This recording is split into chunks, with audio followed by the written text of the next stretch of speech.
बांग्लादेश में तख्तापलट के बाद नई सरकार के गठन का ऐलान हो चुका है और नोबेल पुरस्कार विजेता मोहम्मद यूनुस इस सरकार की कमान संभालने जा रहे हैं। मगर सवाल ये कि क्या मोहम्मद यूनुस महज एक सरकार का मोहरा है और असली चेहरा कोई और है? क्योंकि मोहम्मद यूनुस को जितना शेख हसीना का कट्टर विरोधी माना जाता है, उतना ही अमेरिका का सपोर्टर।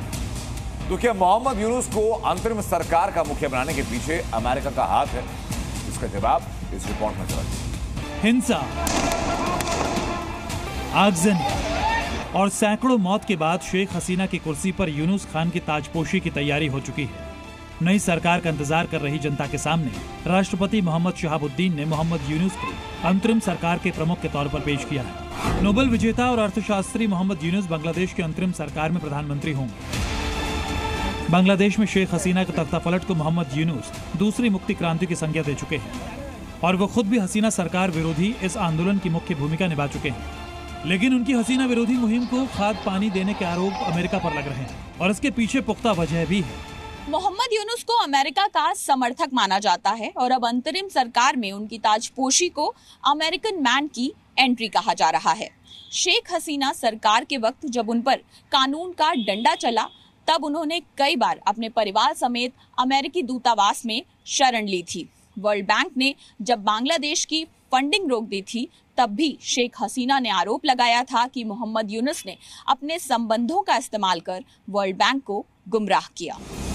मोहम्मद यूनुस को जितना अमेरिका का करीबी माना जाता है, उतना ही शेख हसीना को अमेरिका विरोधी। मई महीने में ही शेख हसीना ने तख्तापलट की आशंका जताई थी और इशारों में आरोप अमेरिका पर लगाए थे। शेख हसीना ने कहा था, अगर मैं एक खास देश को बांग्लादेश में एयरबेस बनाने की अनुमति देती हूँ तो मुझे कोई परेशानी नहीं होगी। मुझे ये ऑफर एक व्हाइट मैन से आया था।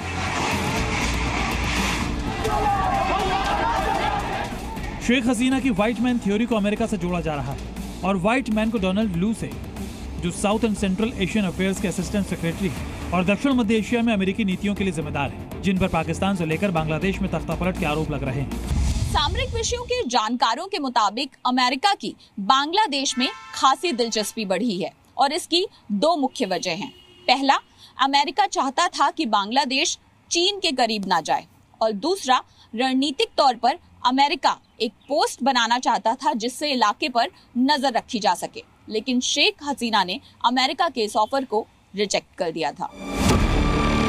बताया जा रहा है कि जब शेख हसीना ने अमेरिका के मंसूबों पर पानी फेरा तो अमेरिका ने दूसरे प्लान पर काम करना शुरू किया और विपक्ष समेत मोहम्मद यूनुस को काम पर लगाया। शेख हसीना की तानाशाही छवि गढ़कर आंदोलन को उभारा। अंतरिम सरकार में मोहम्मद यूनुस की भूमिका अमेरिका के लिए अच्छी खबर है, तो वहीं भारत के लिए गुड न्यूज बिल्कुल भी नहीं है। शेख हसीना भारत के जितनी करीब थी, यूनुस उतने ही दूर। कई मौकों पर यूनुस भारत विरोधी बयान दे चुके हैं और हसीना की कथित तानाशाही को शह देने का आरोप भारत पर लगा चुके हैं। लेकिन तख्तापलट के पोस्टर बॉय यूनुस के चेहरे के पीछे अमेरिका का चेहरा नजर आने लगा। रिपोर्ट जी मीडिया।